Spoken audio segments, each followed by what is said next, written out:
What is up guys, Blue Spooky here with another 2-hour Megamix. If you guys are enjoying these daily uploads and these longer 2-hour videos, please be sure to like, share, comment, and subscribe if you end up enjoying this one.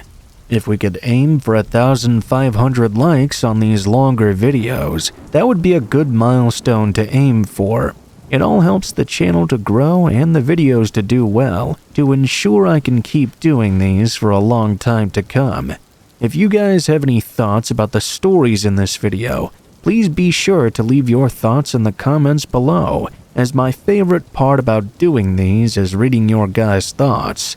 Without further ado, I will let you enjoy the next 2 hours or so of true scary stories, and I hope you guys have a great day. I'll see you again at the end of the video. I started seeing this man about a year ago, usually when I was driving. This guy was just kind of standing there on the street, staring up at the sky. His hair was gray and very messy looking, about shoulder length. He always looked tired too, his mouth hanging open. Slack-jawed, some might say. He wore glasses and a black t-shirt. Whenever I would see him, he would stand stock still like a statue, holding this dirty plastic bag. I'm not too great at guessing people's ages, but if I had to guess his age, I would say he was at least in his 40s. I don't usually see this guy in the same places either. I see him in random places, and he's always wearing the exact same thing. I know that must not sound like a very big deal. You might even be questioning my sanity, but I need to get this out there. I've seen him at all times of day, and in the night as well. He always appears in all kinds of weather. In the burning heat, when I'm driving in the rain, he always does the same thing too. He just stands there looking. When heavy rain falls all over him, he doesn't even flinch at all. It's as if his body doesn't even notice. He never has an umbrella either. I usually see him near the company I work for, but now and then I see him on random streets in neighboring towns. At first, I thought he was just an ordinary homeless guy who liked to move around a lot. I don't know, maybe he had some roots in the area or something. I'm really only guessing here. The only thing is, I live in a very rural area, so it's not exactly common to see the same person around in so many various places. Quite frankly, our town is very boring as well, so I don't know why he'd choose to stick around here where there's not very many amenities, and the weather can fluctuate so much. Every time I see him, I just think, oh, there he is again. I sometimes wondered if he lived nearby, and often wondered if he was okay. It concerned me, the way he just would stand there with his mouth open, staring at the sky. It wasn't like his eyes were scanning across the sky for something, or even observing the clouds or passing stars. It was as if he was fixated on a certain point in the sky. It was really odd. I had been seeing this guy for about a year, when one day I was out in my boyfriend's car on a drive. We came to a natural stop at a red light, and lo and behold, I noticed him right there, stood by the side of the road doing his usual thing. He was right by my passenger window. I absent-mindedly said something like, "Oh, here you are again, huh?" My boyfriend turned to me and asked, "What are you talking about?" "You know, that guy," I replied. "Haven't you seen him around near our work too?" I should note now that my boyfriend works for the same company I do. He's even in the same department as me. We're both in sales, by the way. I thought he might know what I was talking about, but he didn't seem to recognize the guy at all. I couldn't believe he had never seen the man before. I said, "Oh, come on, you must have seen this guy around. I mean, he's always near the phone booth by my place or standing nearby work. You must have seen him at least once, right?"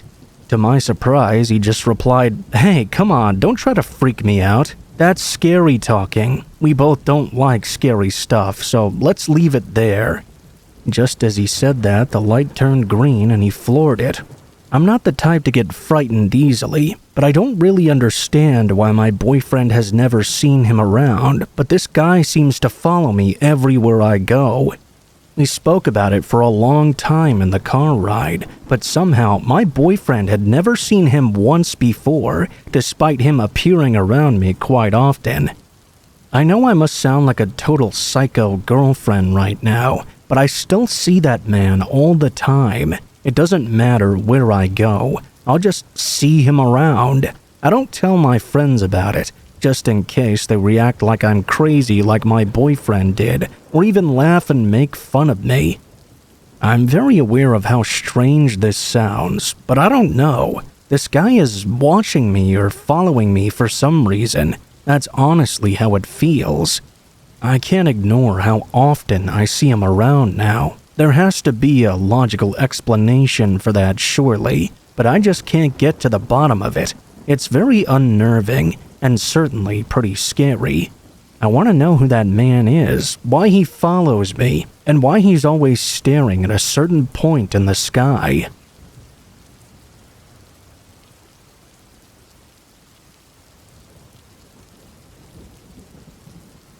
This happened to me when I was in 4th grade. I'm now 42.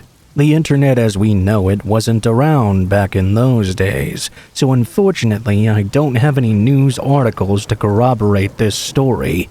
I do have a very vivid memory of what happened that day though, the day my friend nearly lost her innocence, and possibly her life as well.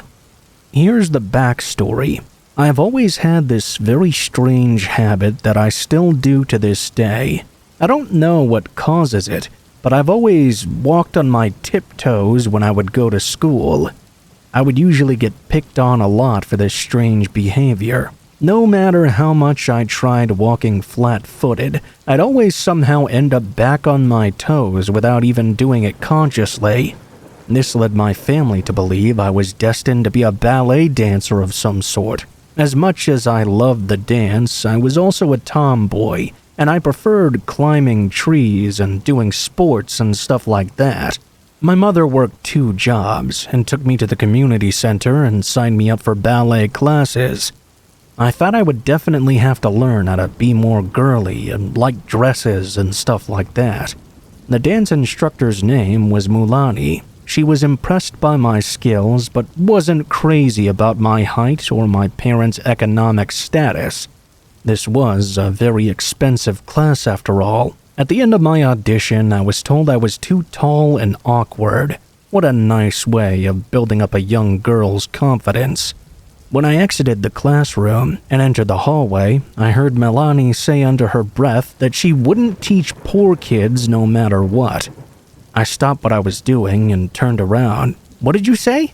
That's when she replied, "I don't teach trailer trash, okay?" My face became extremely red. At that moment, I decided I wanted to knock her on her pompous ass, but before I could react, I felt a hand on my shoulder, followed by a man's voice. "You got a real fighter in you. You ever thought about trying out some karate?" Mr. Diaz was a well-known and respected karate instructor in our county. He wanted me to try out his class, and even offered to take me in at no charge. He said I would be his first female student, but he saw some real potential in me. I still owe him a lot for that. When I first started training, he noticed my weird tiptoed footing, and rather than mock me for it, he showed me how to use it to make my legs stronger. To this day, I'm still solid muscle from my calves to my thighs. It was around that time that our small town on the coast of North Carolina was being terrorized by a man who would try to abduct young girls. He would grab them and have his way with them. When he was done, he would bind their hands together, blindfold them, and cross into another town, dropping them off somewhere random in the middle of the night. A real sick bastard. For some reason, he didn't kill any of his victims, but his MO suggested he was becoming more violent with each incident. I remember Mr. Diaz changing his lessons for a week or two because of these incidents, and teaching us how to use momentum against our attackers. how to get away, and how to properly attack the eyes, nose, groin, and face. He also emphasized the buddy system and told us to scream fire or say we were having a medical emergency if something was happening to us. On the day in question, I was in 4th grade. It was springtime at the time. I was with my best friend Jenny. Jenny and I decided to take a little walk around the neighborhood we lived in. This neighborhood had 2 main entrances and formed a circle with 2 parallel streets in the middle. Homes were lined along each road no more than 1.5 acres apart, some even closer. It was very easy to come into one entrance, leave out the other, and not be seen by anyone, even if you were paying attention to the vehicles that were passing through. Jenny and I were on the main road heading toward the back. We were just being a couple of young girls talking about boys we liked and the man that had been terrorizing our state. A girl we knew named Kelly had actually been one of his victims. She turned from a real social butterfly into a psych ward regular. She even tried to take her own life at one point. As we were talking about this, I remember looking over my shoulder and seeing a strange car approaching us very slowly. Immediately, the hairs on the back of my neck stood on end. The car was a Pontiac with a faded maroon or burgundy color, and the driver was wearing these thick red-rimmed glasses and had tight blonde curly hair.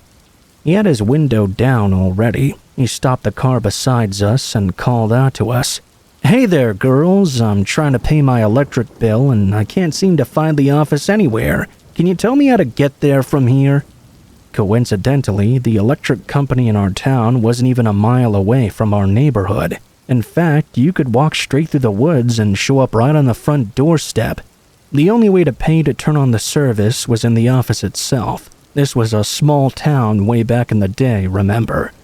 The driver said that he had to go there to avoid his electricity shutting off. Knowing he had to have been there before to turn it on, I told him just go there. That's when I noticed an open map beside him on the passenger seat. He explained his mother had been the one to turn on the electricity and he was new to the area, just came back from deployment or something. "Can you come over here and show me where it is on the map?"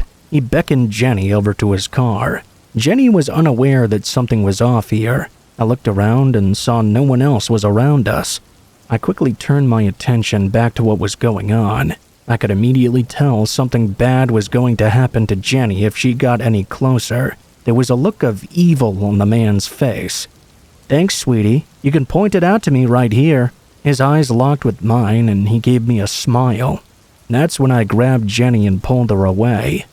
Jenny started to scream. I looked up and saw the man had reached over and grabbed a hold of her arm. The car began to roll forward as he tried to pull her in and drive away. I wrapped my arms around Jenny's upper body and pulled as hard as I could. I knew it was going to hurt once I fell onto the asphalt, but that was okay. As long as I still had a hold of Jenny, everything would be all right.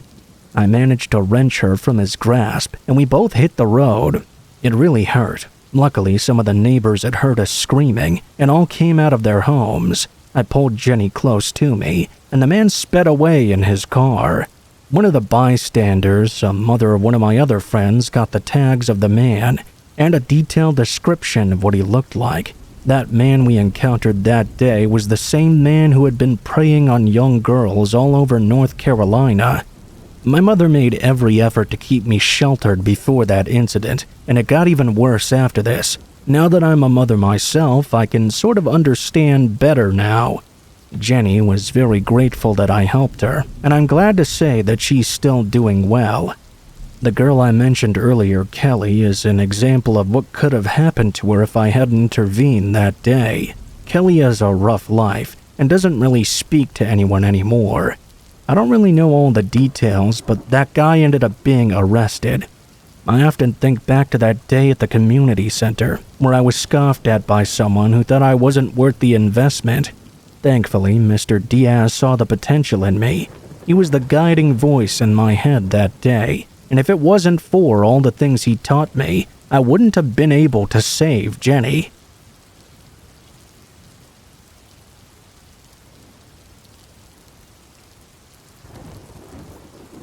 I live in a pretty small town, and I have a pretty quiet life in all honesty. I have an office job and work some pretty long hours, so I don't really get out all that much. Especially not at night. On the night this experience took place, I got a call from a friend of mine. To be honest, I almost didn't even want to pick it up. I was so tired. I'm really glad that I did, though. Turns out my friend had called to say that she really needed a ride. I didn't mind, as I didn't have any other plans. I was just a bit tired, like I said. She needed to be picked up from a big supermarket. I guess she bought a lot of things and didn't want to take all of that on the crowded train home with her. I was all too happy to help. It was a little late to be shopping, though, around 11 p.m. or so. I needed a couple of things as well, so I decided to head out to the store to meet her. The supermarket was almost empty at that time of night. It was usually really busy during the day, though. She waited for me to pay for my own things, and we headed out to the parking lot. I think it was around midnight at that point, maybe. That was when a group of men emerged from a nearby game center. It's a place that's sort of like an arcade if you don't know. I think these guys came out because the place was about to close. They headed to their cars while talking amongst each other, but they looked over at us before getting in. My friend said to me that she wasn't feeling well, and we decided to get going. We pulled out of the parking lot, and a couple of the other cars followed on behind us. That was normal enough, though. It was closing time, and the lights in the retail park were all going out. I noticed my friend was really quiet. I thought it was because she wasn't feeling well. I looked over at her, and she looked very pale, though. She looked at me and said, "I think I know that guy in the car behind us." I didn't immediately think much of it when she said that. I thought it was just some coincidence. I went to look in the mirrors to see if I knew him too, but then my friend suddenly said not to look back. I realized why she was so uncomfortable when I tried to pull over to let the guy pass by. My friend snapped back at me and said not to stop the car whatever I do. I did as she asked, and she decided to tell me what was going on. "That's my ex-boyfriend. If you stop, I'm scared he'll come and try to do something to us, okay?" This was more serious than I thought. I made my mind up not to drive down highways. I wanted to avoid traffic lights, which would mean we would have to stop. For some reason, my car does this thing where when the car stops, the doors automatically unlock while the car is in drive.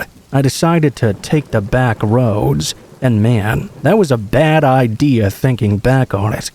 I probably should have gone to a late-night diner or a convenience store or something, somewhere bright with a lot of people around. I think my friend would have freaked out, though, if I even tried that. I kept driving down these countryside lanes, the back roads, until my friend calmed down a bit. The car behind us was very blatantly following every turn we made. The further we went from the city, the fewer cars were on the road with us. It got to a point where it was literally just that car behind us, speeding up and forcing me to go faster and faster. I asked my friend why this guy was even chasing us in the first place. She said she thought she had made him angry somehow, and that she didn't want to stay at her place alone tonight. She began to cry, and I didn't really get my answer. The situation we were in was getting more and more dire. I didn't know how this was going to end, and I didn't want to consider the possibilities either.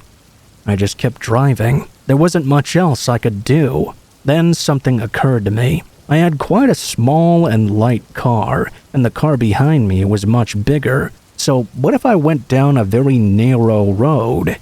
Maybe that would stop the guy from chasing us. He would surely damage his car if he tried. I decided to take that risk and turn down a very narrow trail. I kept my eye on my navigation system to make sure I was on the right track. I didn't want to end up stuck down a dead-end road. I obviously also didn't want to send my friend home in the state she was in. I thought about trying to call the police, but I knew the police wouldn't do anything about this guy. They only ever help after the fact in Japan. My friend was sobbing next to me and apologized for getting me into this mess. Maybe I should have sensed something was up from the beginning. She hadn't ever called me for a ride from a supermarket before. She said she'd called me because she didn't have anyone else she could turn to. I told her it was okay. I just wanted to know where I should take her. She replied anywhere but back to her house. If we managed to lose him, he'd just show up right there waiting for her. She asked if I could take her to the train station. I said that I could, but she should probably stay at my house for the night. She vehemently refused. She said she'd already caused me enough trouble. At that point, I realized something. All the stuff she'd bought at the supermarket looked like stuff for if she'd been planning to run away. She even had camping equipment as well. I never knew she was in such a bad situation. I didn't fully understand what was going on, but I did know one thing. The man who was chasing us was very bad and very dangerous. She said she would stay in a hotel that night, get off the train somewhere far away and lay low for a while, hop from hotel to hotel, and make sure her location changed every now and then. I really felt bad for her. She said he was always watching her and knew exactly how to find her no matter what she did. It was all so scary to me. I didn't want to ask her much about her ex because I thought she wouldn't want to talk about it, but I was curious about things. She said it was not just him who would be looking for her. It was his entire group of friends. They would always search for her and bring her right back to him. That was frightening. Something really bad was going down here. I followed the narrow roads back to the city and got her to the train station just like she asked.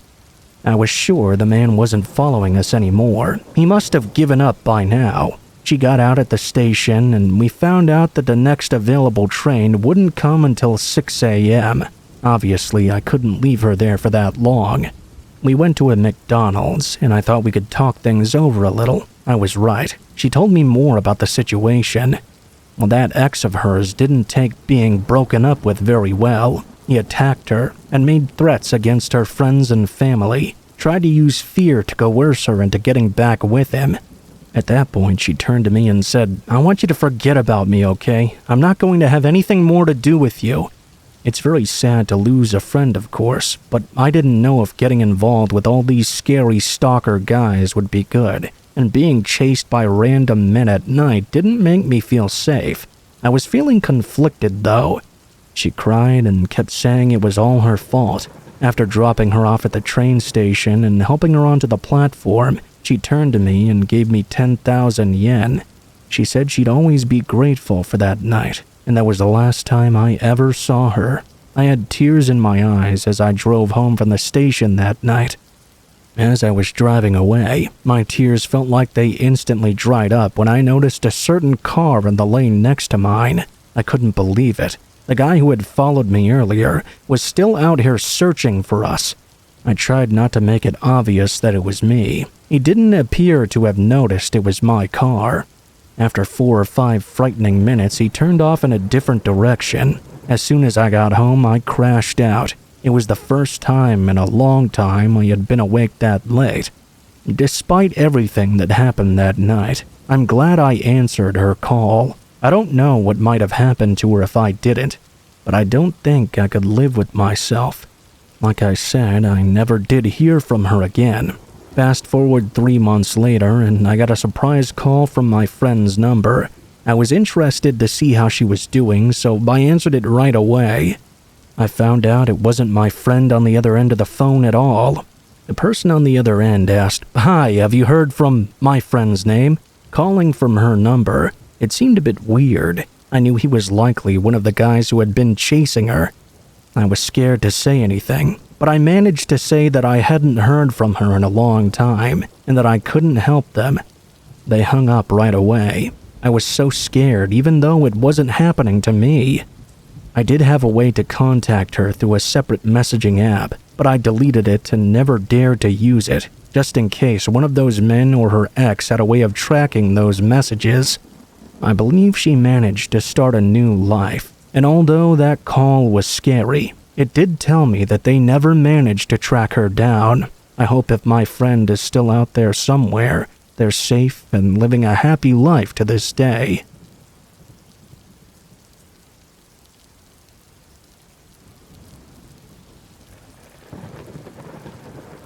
This happened a while ago. I've since been diagnosed with PTSD because of this incident, and I'm currently on medication to suppress the recurring nightmares. For some background, at the time I was only 9 years old. I'm a woman from Georgia. My mother met my stepfather at a church we had recently started attending with her best friend. When this happened, they were just dating. It was a fairly normal church for the most part. It was in a somewhat run-down building, with an outdated interior and an old basement as well. The pastor was apparently an ex-drug addict turned man of God. He was honestly one of the nicest people I've ever met, though. It was a cold winter night, I remember. Saturday church service had just ended. We left the church and headed towards my mom's old Pontiac. It was the kind of car that didn't have electric locks or windows. Each door had to be manually locked and unlocked on its own. We sat in the parking lot talking for some time. Since my stepfather lived in a different city back then, he and my mom wanted to maximize the time they could spend together. They were discussing some upcoming holiday plans when I noticed a suspicious figure wearing a green coat moving between the cars parked nearby. I didn't think anything of it at first. It could have been our pastor or another churchgoer heading home. My stepdad got into the passenger seat, and we were about to take off when his door was suddenly pulled open. There was the man in his green hoodie. None of us recognized him. He had dark skin and bloodshot eyes and looked completely deranged. He shoved a gun into my stepdad's abdomen and said, "Give me your wallet." He demanded it. Mind you, my stepdad is a Hispanic man. He speaks English well now, but wasn't fluent back then. He had a thick accent, so he responded to the man saying no. My mom began freaking out. I was so scared that I kept trying to get out of the car. I started crying because my mom told me to stay put. The man began screaming. I said, "Give me your wallet." My stepdad stood firm, though. He said no again. The man directed his attention at my mother. "Tell him I said to give me his wallet." Apparently, he thought my stepfather couldn't understand him. My mother tried to get him to comply, but he refused. I was looking frantically through our fogged-up windows, trying to find someone and get their attention. The man looked at me, then back to my mom. He hit my stepdad with his gun, causing him to lean forward, and pointed the gun at me. "Somebody better give me something or she dies." I lost it. I got out of my seat and exited the car. And that's when I saw 2 other hooded men across the parking lot. They were walking towards the car, also carrying guns. I started screaming and immediately climbed back in. My mom yelled at me for getting out in the first place, and the man with the gun was still screaming at my stepdad. "Are any of you listening to me, man? I'm gonna shoot her right between the eyes." My mom then offered him all the cash she had on her. She handed him $75 from her wallet. The man ripped away the cash from her. Then he stepped away with his gun. The mugger slammed his arm against the car door to close it, but in the process the gun went off and fired a bullet into the well of my mom's car. The 3 men ran off into the night. We sat there crying and trying to console each other. After 30 minutes, we calmed ourselves down. We left immediately and went to the police station. We filed a report, and they said it was most likely gang activity. It would be very difficult to track down the perpetrators. The men could have killed my stepfather right in front of my mother. There was no justice. I was only a child when this happened. It's been 13 years, and I still wake up screaming and sweating from the nightmares. I'm just glad my mom had her grocery money on her that day. Heaven knows what would have happened if she didn't.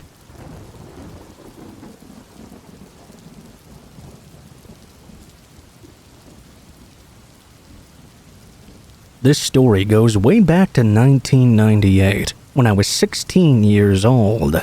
I was hanging out with a couple of friends of mine, who I'll call Ben and Jake. It was a late summer evening on a Saturday. I was sitting in my room listening to some 80s rock albums, as teenagers would normally do back then.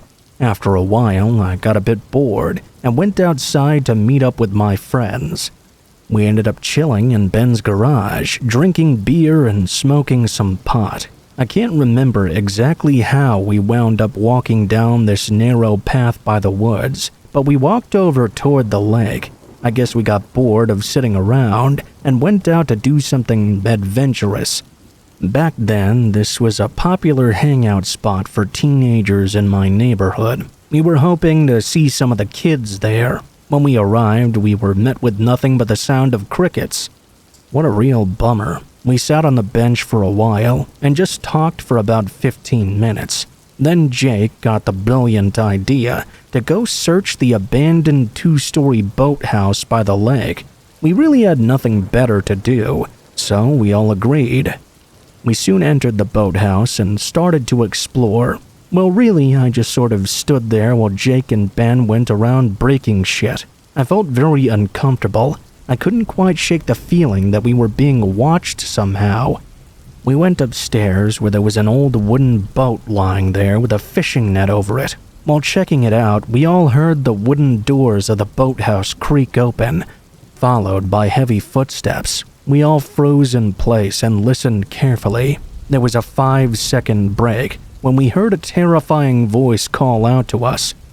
"I know you're here. Come out, wherever you are." The heavy footsteps started to walk toward the stairs. The old floorboards creaked and moaned. Jake climbed inside the old wooden boat, and Ben and I followed. We slapped the fishing net over our heads and didn't move a single muscle. The footsteps soon reached the top of the stairs. "I can hear you." We were all as still as cadavers as we sat there and listened to this deranged person stumbling around searching for us. I contemplated a plan of escape without being caught. There was just no way for all three of us to make it past him, though. He was closing in on us. We were literally like sitting ducks. The man moved off to the side and entered a small room adjacent to the room we were in. We ripped off the fishing net and made our break for it right then. "Oh, there you are," the man said. He emerged from the room and rushed right at Jake, but Jake reacted quickly. He dodged out of the way and gave the man a shove on the back, sending him toppling over. We all ran like hell out of there and through the tall grass out into the woods. We could hear the man giving chase, but eventually he seemed to give up. We all went back to Ben's garage and collapsed onto the couch in exhaustion. Jake told us the man had a knife when he attacked him. Ben and I sat there in utter shock. Did that maniac really plan on killing us in that old boathouse? To this day, I can't help but wonder what would have happened to us if Jake hadn't reacted so quickly.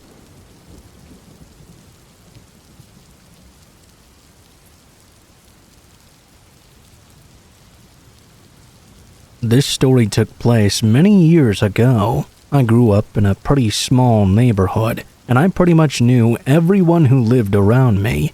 Our house was at the very end of the street.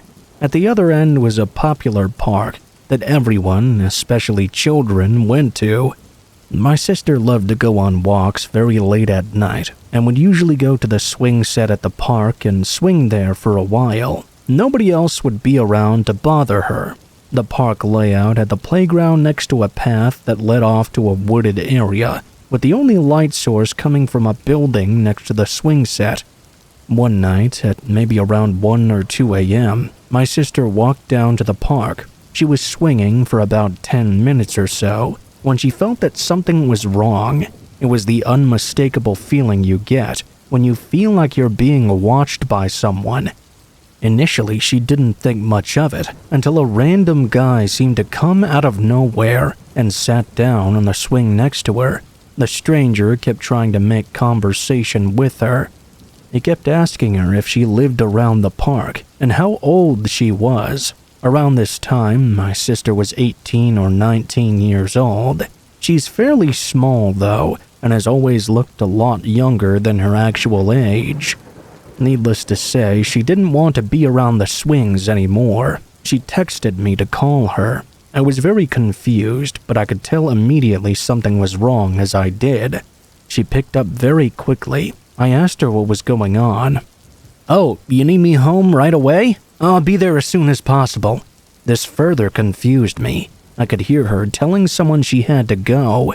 As soon as she'd gotten far enough away, she began to explain everything to me. She walked up the concrete steps that led into the parking lot, but before she could cross the street, she decided to look backward. To her absolute terror, 3 other figures had emerged from the woods, each carrying some sort of weapon. She immediately began to run home, turning a 2-minute walk into 30 seconds. She slammed the door shut after getting inside and locked it immediately. My sister doesn't scare easily, but that was one of the only times I had ever seen her truly frightened. I don't like thinking about what would have happened if she didn't leave that situation when she did. She had been mere moments away from being ambushed by those men. After that night, she no longer went on her late walks to the park, and now always carries a pocket knife for her own protection.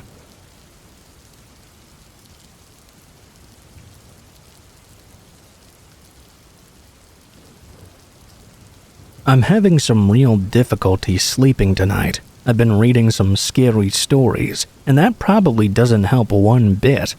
I read one that reminded me of an experience I had the last time I had trouble sleeping. I figured I'd share it with you all. I went back home this summer. I'm writing this in September, by the way. My hometown is really far away from where I currently live. During the journey home, I fell asleep on the Shinkansen bullet train. I only wanted to sleep for about an hour, but I ended up sleeping for about 4. I think I managed to get home, greeted my parents, and after I had dinner with them, I found myself unable to sleep.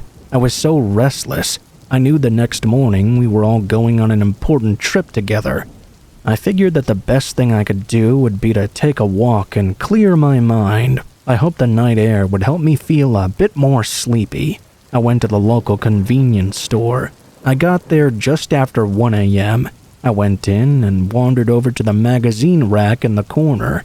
I was looking at the adult entertainment, thinking that may help me get out some energy and get to sleep as well. It was at that point I sensed something. I felt that horrible feeling you get when you just know someone is observing you. I looked up, and to my surprise, there was an old man staring at me through the window. I thought, whoa, this is kind of awkward.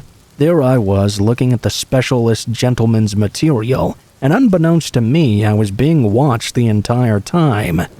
I felt it would be even more awkward if I looked directly up at the guy and met his eyes. I did take a covert look while pretending to browse, though. I remember he had a dirty white t-shirt on and was a bit overweight.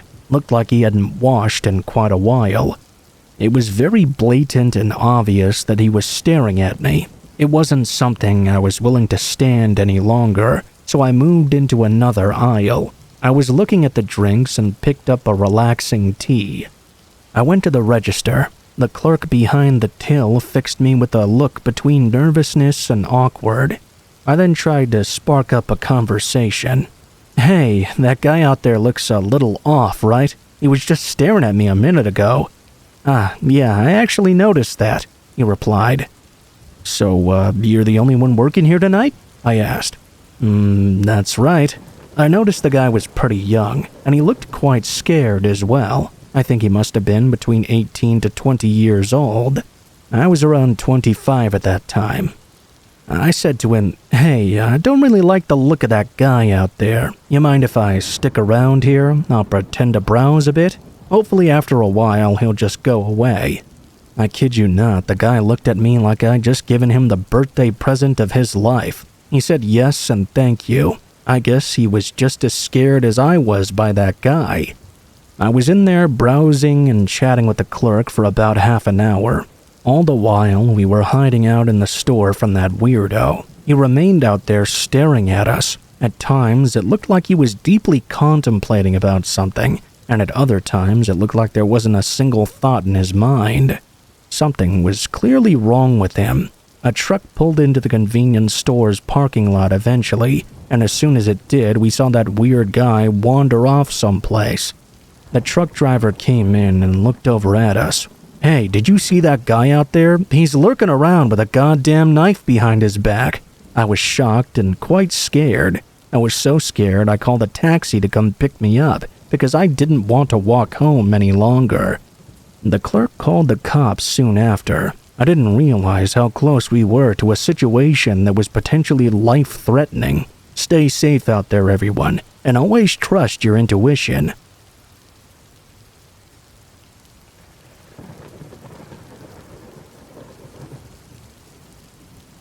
This happened in 2018 in Portland, Oregon. I was 21 years old at that time. Back in those days, I was a bit of a night owl who did a fair amount of drinking. I was in downtown Portland one night and decided to stop and grab a quick drink after spending the day with some friends of mine. When I entered the pub, I noticed a very attractive girl sitting at the far end of the bar. She was wearing a hoodie and had a short hairstyle. I couldn't help but stare at her like some kind of weirdo. At that time, I was still going to college. On campus, I'd encountered many attractive girls on a daily basis, but I'd never been so stunned like this before. Since we were the only ones at the bar, I felt my behavior was becoming very noticeable, so I made my way over to the nearest stool and sat down. I ordered a rum and coke and thought about striking up a conversation with the woman, but the last time I hit on somebody at a bar, I ended up with a drink on my face. A story for another time. Long story short, I didn't have the energy to play 4D chess that night. I was just gonna have a few drinks and go back to my dorm. Call it a night, you know? You look like a deer caught in the headlights. I looked over and the girl was now standing right next to me. I was shocked. The last thing I ever expected was for her to come over and start talking to me first. I had to think quickly about what to say. I'm sorry about that. No need to apologize. Happens all the time. I bet it does. You're funny. You mind if I join you? Please be my guest. The girl sat down next to me and we had a fairly standard conversation. She told me her name was Sadie. I found out she was originally from New York and relocated here to work for some property management company and to escape an abusive relationship. After hearing her story, I offered to buy her a drink. We continued our talk, and after about an hour, I realized I'd drunk way too much. Hey Sadie, I gotta get going. It's a long walk back to my place, and I'm a bit out of it. Well, you could always stay at my place. It's not that far from here. Are you sure? I mean, we just met. She leaned toward me and rested her hand on my thigh. That sobered me up a bit. I paid off my tab and we left the bar at around 10:30. We made our way to the small parking lot behind the building. Sadie then led me to a green Subaru parked at the far end of the lot. Upon seeing the vehicle and noticing it had Vermont plates, I started to get a bad feeling. Hadn't she said she came from New York? I felt like a mouse about to enter an obvious trap, so I stopped and didn't let her lead me any further. Are you sure about this? I asked her. I got a really bad feeling all of a sudden. I'm not trying to be funny or immature with this next part. I'm simply relaying what happened. She approached me and caressed my area. Well, how do you feel now? The strange feeling I had was quickly chased away and replaced by something else. I was quite dumb back then. Okay? She walked over to the passenger side door and held it open for me. Before I knew it, I'd climbed inside the car of this stranger that I'd just met an hour ago. After Sadie closed the door, she began to walk around to the other side, but she did so very slowly. It was bizarre. It looked like she was pretending to be a zombie or something. The strange feeling from earlier immediately returned. I tried to open the passenger door only to find it was locked from the outside. Sadie stopped outside the driver's side door and stared at me through the window. She then waved at me, and I heard her say, "Have a nice trip, David." Don't ask me how I knew exactly what I had to do, but I placed my hand over my throat. Someone put a wire over front of my face and pulled tight. There was someone in the back seat. If I didn't bring up my right hand when I did, the wire would have been right up on my jugular. I heard the assailant in the back seat grunting as they pulled the wire tighter. We struggled and Sadie opened the driver's side door. I could tell she was angry at what was going on. A male voice boomed from the back seat. Move his fucking hand already! Between the creeped out feeling from earlier and the literal attempt on my life right now, I was 100% sober. She climbed into the seat and tried to pull my hand away. In all the excitement, she must not have noticed my left hand was free. I balled my hand into a fist and clocked her right in the face, sending her into the dashboard. What the fuck? You just hit my girlfriend! I felt the wire around my throat loosen. I threw it off me and tried the handle on the passenger door again. To my surprise, it actually opened. Before I knew it, I was running down the street as fast as I could. I ended up at a nearby convenience store where I called the police. I gave them a detailed description of Sadie and the Subaru she was driving. I pretty much spent the rest of that evening giving my statement and answering questions. I wasn't dropped off at the dorms until after 3 a.m. There have been a few follow-ups to my case since. It was determined the Subaru had been reported stolen earlier that evening. Sadie was clearly a false name and she'd used a fake ID at the bar. They said it was likely a case of what's known as a lust murder. Sadie and her accomplice tried to murder me to fulfill a sadistic sexual desire. It's only a theory, of course, but it does seem to fit their MO. They're still at large this very day. I feel extremely lucky to even be alive right now. If I hadn't raised my hand exactly when I did, I have no doubt I would have been killed. I'll tell you one thing, that's the last time I'll ever try to pick up someone at a bar again.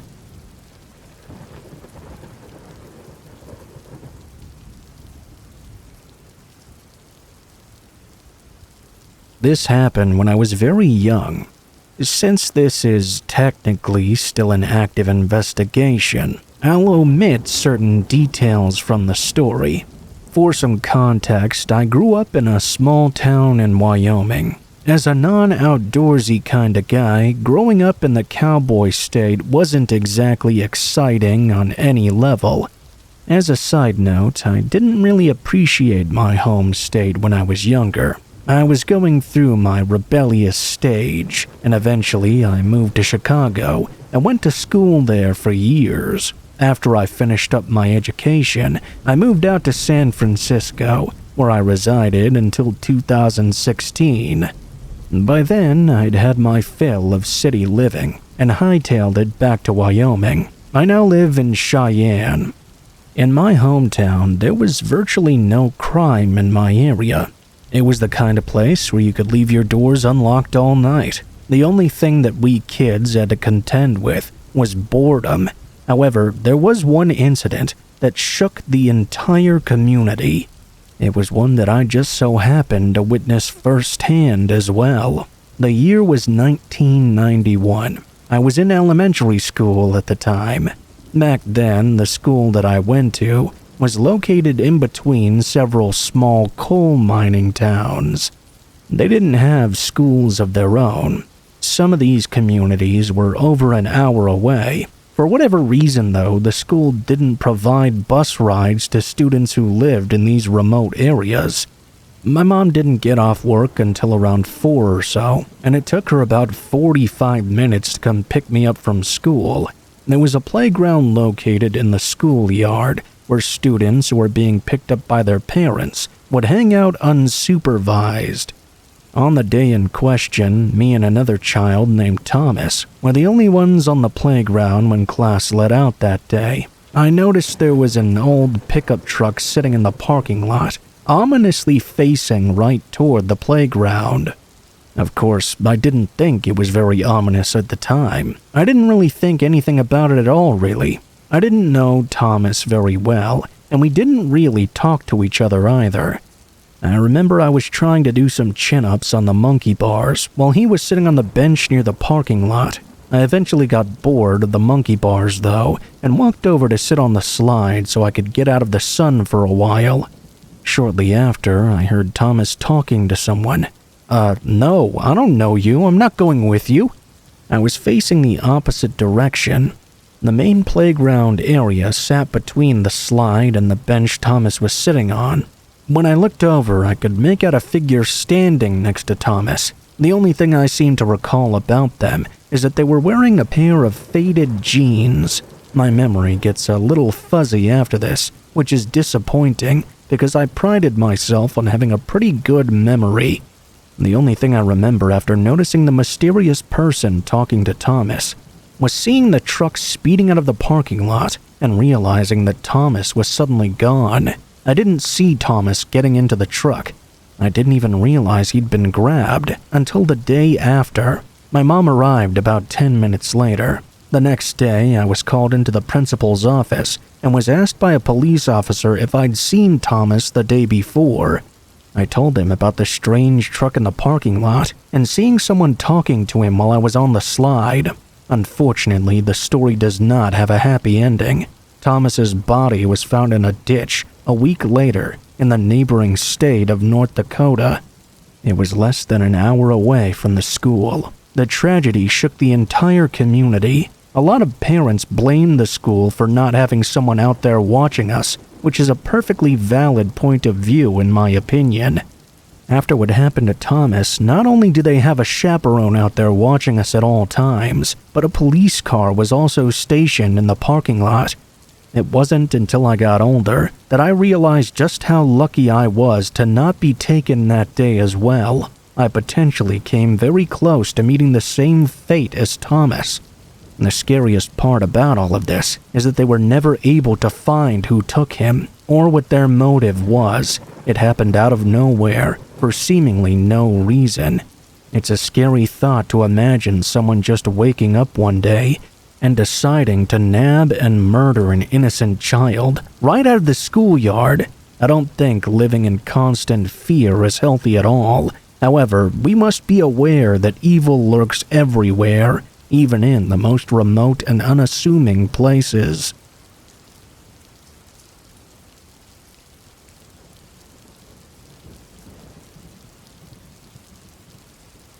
This happened roughly an hour ago. I, 14 and female, was walking my dog Stella around the neighborhood.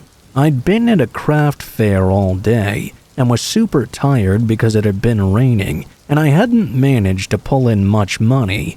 I was asked to walk Stella just after I'd gotten back with my mom, and I said yes. We headed out and I was strolling along, keeping an eye on the sky. It was looking like it was going to start pouring at any time, and I didn't have a raincoat with me, just an oversized hoodie. I heard a car turn down the street I was walking on with Stella, but I didn't give it much mind. I could hear it getting closer and closer to me, until it eventually started to slow down. I assumed that whoever this was must be turning into a driveway, but I looked back just to be cautious. The car, I believe a Chevrolet, although I'm not quite sure, had no front license plate. The car didn't turn into a driveway either. I was a little more than unsettled now. I heard it getting closer and closer to me. I put Stella on the other side of me, away from the road. I was even more frightened when I heard one of the doors of the car open as it was driving. I remember muttering to myself, "Oh fuck, here we go. I better be able to scream well." A hand grabbed my wrist out of nowhere and jerked me toward the car. I wrestled with this guy for a few seconds and began to scream. I hadn't screamed in quite a while. I'm a very quiet teen unless I'm with my friends.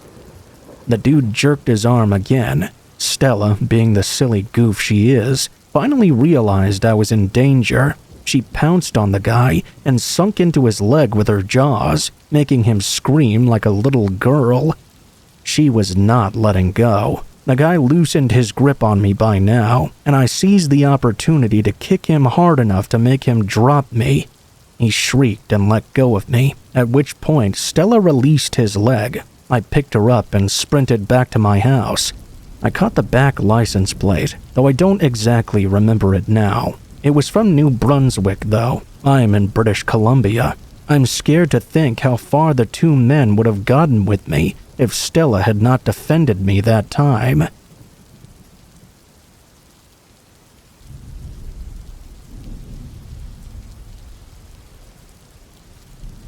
I live in a small, sleepy town, mostly populated by elderly people or people looking to raise their kids in a quiet and tight-knit area. The highest form of crime that happens here is either domestic abuse or someone trying to rob the gas stations, which usually fails since the only gas stations in town are neighboring the police department. I've always been a paranoid kid, my mother having taught me to be afraid of the world. I have schizoaffective disorder. I hallucinate often, and sometimes it's hard to tell what's real from hallucinations. Tonight was a night where I was 100% sure this was real, though. The night began with me and my buddy deciding to hang out. Around the late 8 p.m.s or so, we were planning on going to the local grocery store with a combined $25 and grabbing some snacks. By the time we got in the general vicinity, though, we realized the store had closed 10 minutes ago. We decided to go to the gas station instead. Second best option, right? We turned in, and I noticed a man who seemed to be in his 20s, sitting near the courthouse with his phone and body facing towards us. Note that me and my buddy were both dressed somewhat unconventionally. We assumed this was some guy about to post us on Snapchat and talk about how ridiculous we looked, a common trend among younger people here. So we didn't really give him much thought. We walked around the courthouse to avoid the guy, just in case he was going to try and confront us or something. We went into the gas station. The more I thought about him, though, the more I felt unsettled by him. Alarm bells kept going off in my head, but I couldn't quite figure out what about him was making me feel this way. We bought snacks and left, walking back in the same direction. I saw a guy in a laundromat we were passing by that I thought looked eerily similar to the guy from just 10 minutes before. I didn't say anything, though. Surely it was just a coincidence. We kept walking, but right before we were about to walk in front of the large window of the laundromat, I noticed the guy was pressing his phone up against the glass, right where we were about to walk in front of. I grabbed my buddy's arm and went off in the opposite direction. I'm not sure what this guy's infatuation with recording us was, but it was so strange.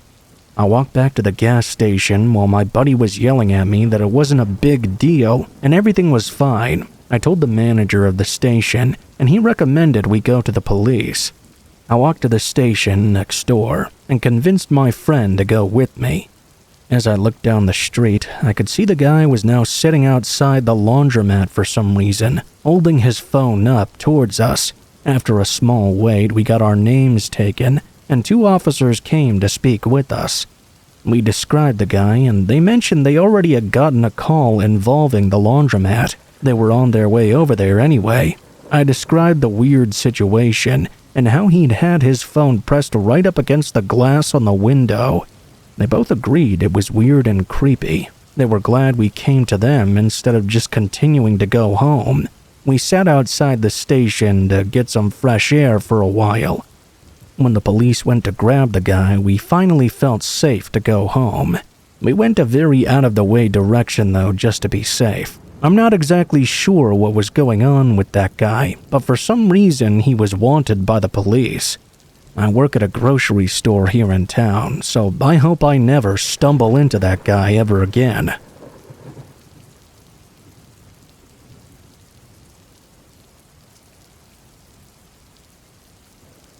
I remember one night I was woken in the middle of the night. I was half asleep and could see a blinding light on my face. It was quite strange because as far as I knew, there wasn't anything coming in from my window. The next thing I knew, I felt something grabbing a hold of me and refusing to let go. I started panicking and tried to scream even. I'm pretty sure my scream sounded like a 20-minute-old goat baby trying to make a sound, though. After trying to move and shake off whatever this was, they finally let go. I couldn't fall back asleep because I was terrified. I looked up and tried to see what it was, but I didn't see anything around me. Eventually, I managed to fall asleep out of exhaustion. I woke up the next morning feeling very tired. My back really hurt, so I went to go look in the mirror and see what was wrong. I noticed there were tons of scratches all over my back, and all down the back of my arms as well. To this day, I have no idea how or what happened that night, and I shudder whenever I think about it.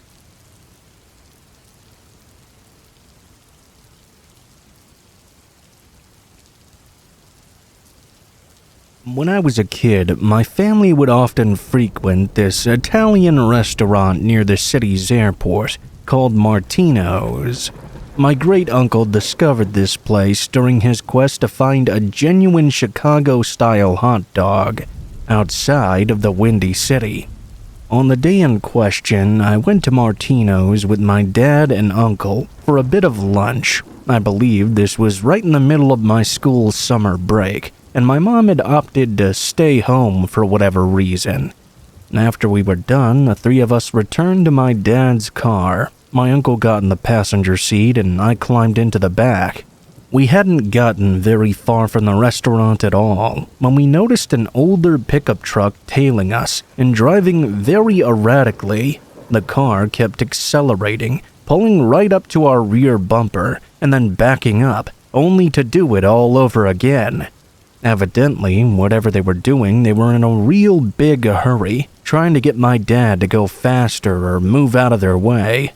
Well, my old man isn't the type of guy who takes shit from anybody except my mom, so he kept driving at the speed limit, refusing to move over. I thought the truck would eventually pass us by, but instead it got right up on our bumper and stayed there. From the back seat, I couldn't quite see into the car through the rearview mirror, but I remember my dad saying the driver was so angry that he was slamming on the steering wheel and screaming at us as well.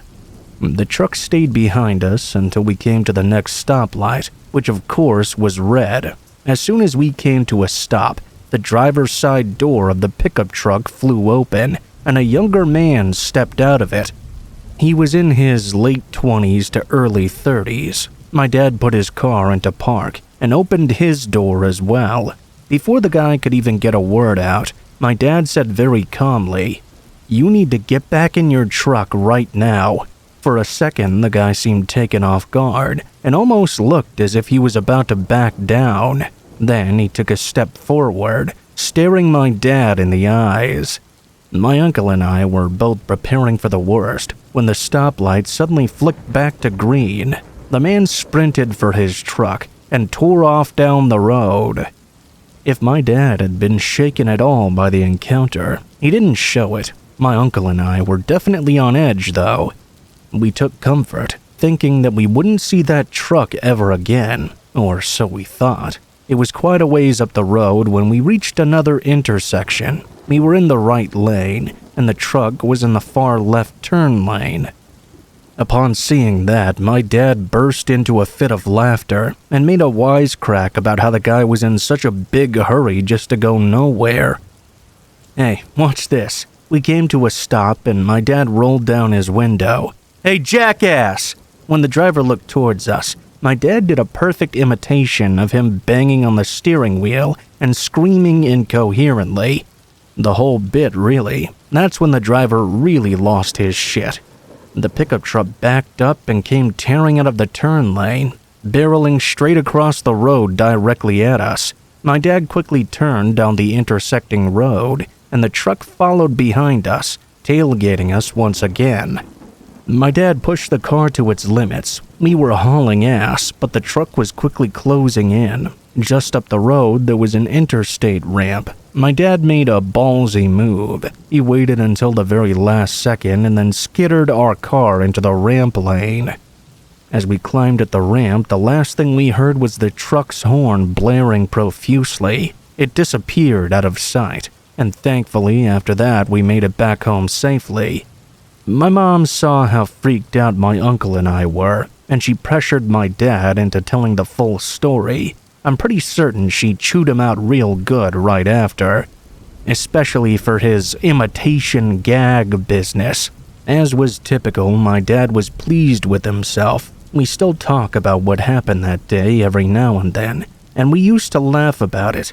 Now, even my dad doesn't crack jokes about it anymore, though.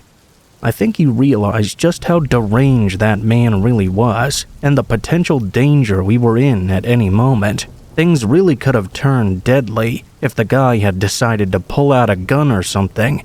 Thankfully, he never did.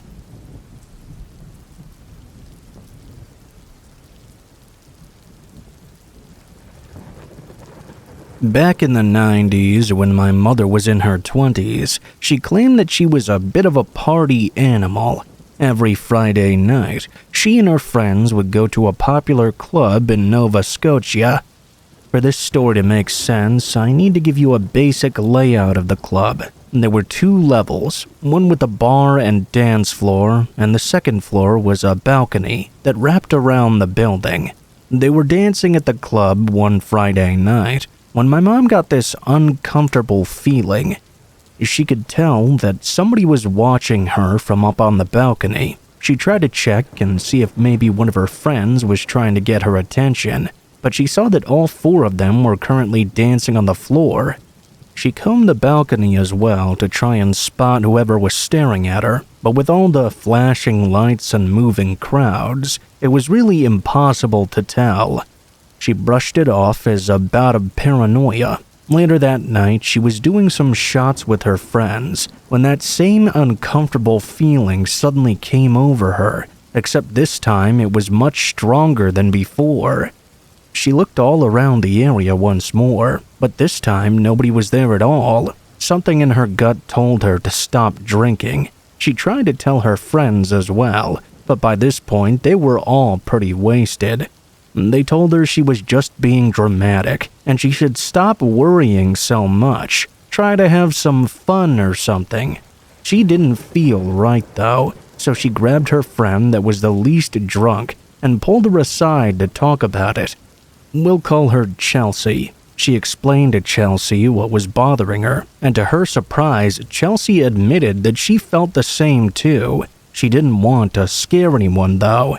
They both decided they should probably leave and drag the rest of their severely intoxicated friends out of there. The next morning, her Aunt Carol, who lived in the apartment above hers, called her to show her a breaking news story. It turned out a woman had been found murdered in the alleyway just outside of the club area. She looked exactly like my mom. Same hair, same outfit, and everything. They believe she had been lured out and murdered only an hour after my mom left the club that night. As far as we know, the killer has never been caught, and to this day, my mom fully believes that she was the killer's original target. Had she not left when she did, it would have been her on the news that day. She never went back to that club ever again, and I believe it shut down just a few years later.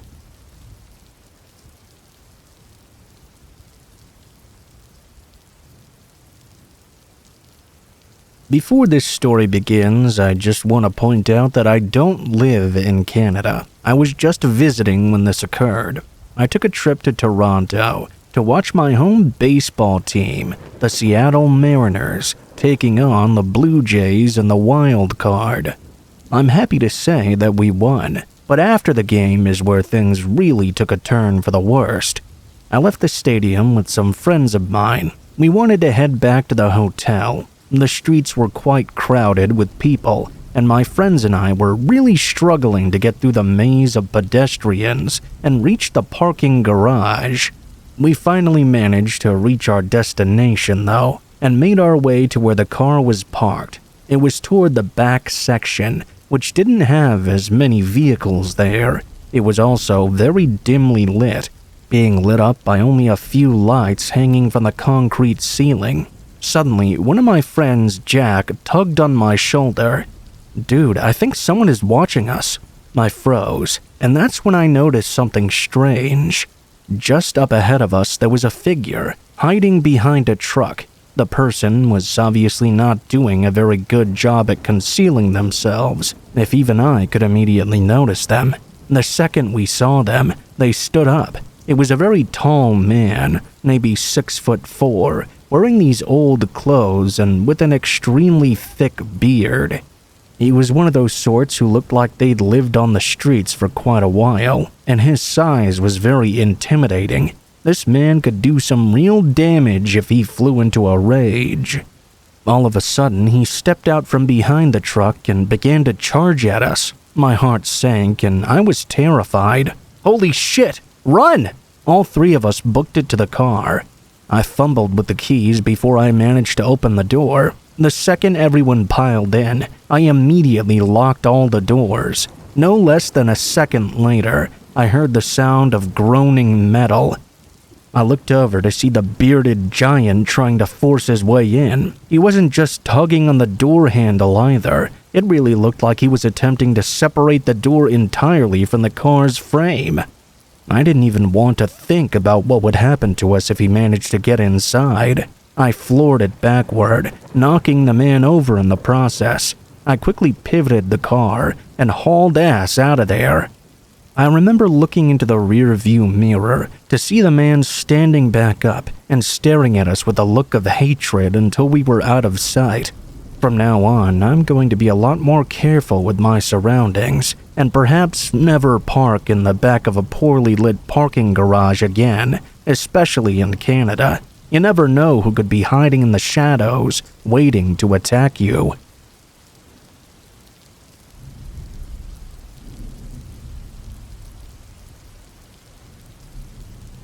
I've been living in Japan for about 3 years.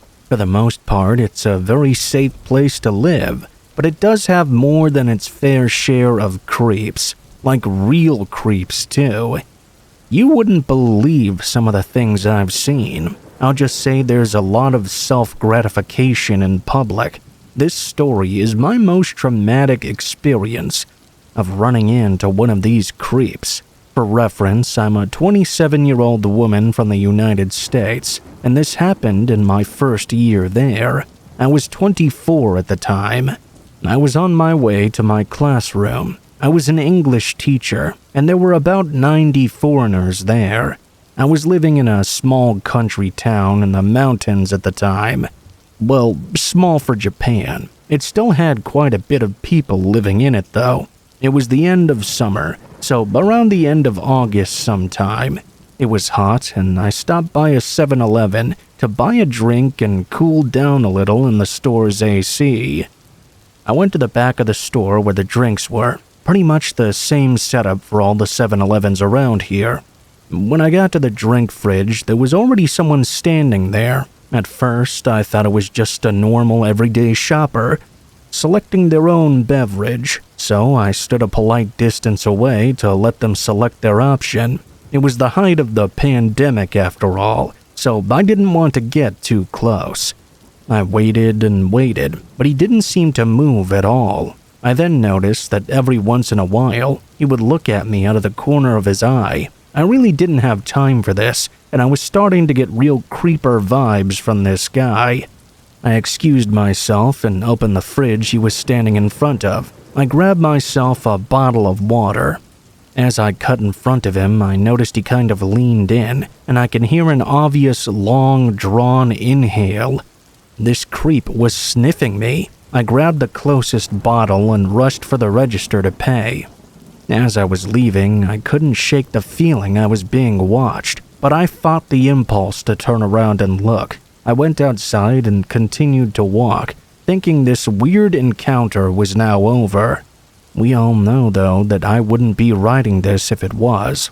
As I walked up the hill to my classroom, I heard the sound of running footsteps behind me. I didn't think too much of it. Why would someone be running up behind me, after all? I didn't know anyone here. The footsteps got closer, so I moved to the side to let this runner pass me by.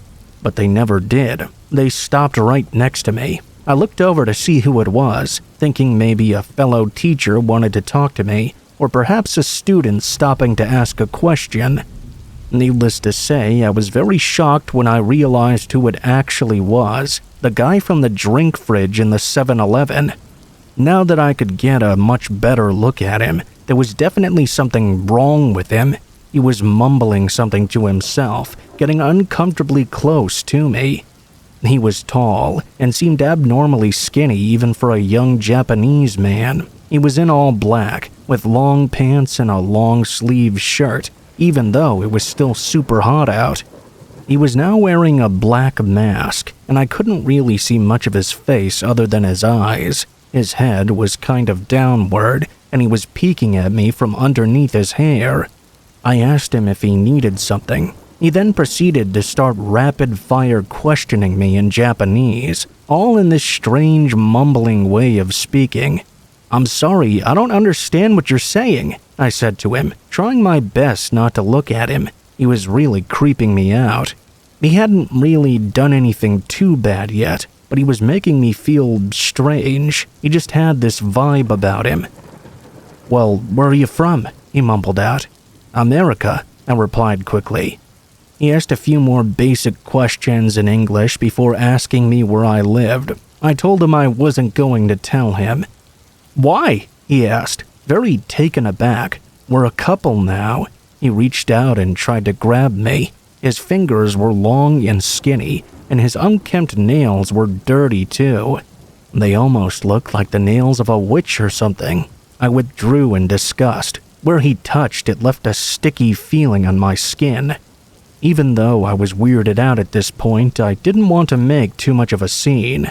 It was a country town, so there weren't really many people around to help me at that time of day anyway. I started to move away from him as fast as possible. He made a confused noise and tried to follow me. We came to a set of traffic lights. The pedestrian cross sign was red, but there were no cars and I was trying to escape this guy. I crossed the road. The strangest thing happened. I heard him start making a kind of hurt, strangled cry from behind me. I took a look over my shoulder, and I swear I'm not making this up. He stopped at the red light and was visibly having a breakdown, like he didn't know how to cross the road. I know that jaywalking is frowned upon in Japan, but I didn't think it was quite like this. I knew that the red light wouldn't hold him off for long though, so I just started running to my classroom. Luckily it wasn't too far away, and the creepy dude didn't seem like much of an athlete. I managed to lose him. I got to my classroom and unlocked the door and kept the blinds closed. It seemed as though I had really lost him. I taught all my classes for the night, 3 in total. It was an after-school English conversation lesson for kids 3 to 18 years old. I usually teach one lesson for about an hour and 15 minutes. Then in between, I send the students off to their parents and greet the next class coming in. Each time I went out to speak to the parents and send the students off on their way, I had this intense feeling I was being watched. I figured I must just be being paranoid, but I couldn't shake that feeling no matter what I did. Once I was finished with all my lessons for the day, I closed up and waited inside a classroom for a bit. I was peering out from behind the blinds. I had all the lights off and just waited. The plan was to wait for 15 minutes, just to be sure that no one really was watching me earlier. I didn't really have any plans after work anyway, and I figured that if someone really had been watching me, they would think I exited a different way if the lights were off for that long, and nobody emerged. Sure enough, after just 10 minutes, he did emerge. He had been hiding around the corner. I had no idea what my next move should be. In any other country, I could just call the cops, but Japan always ignores stalkers unless they actually do something to you.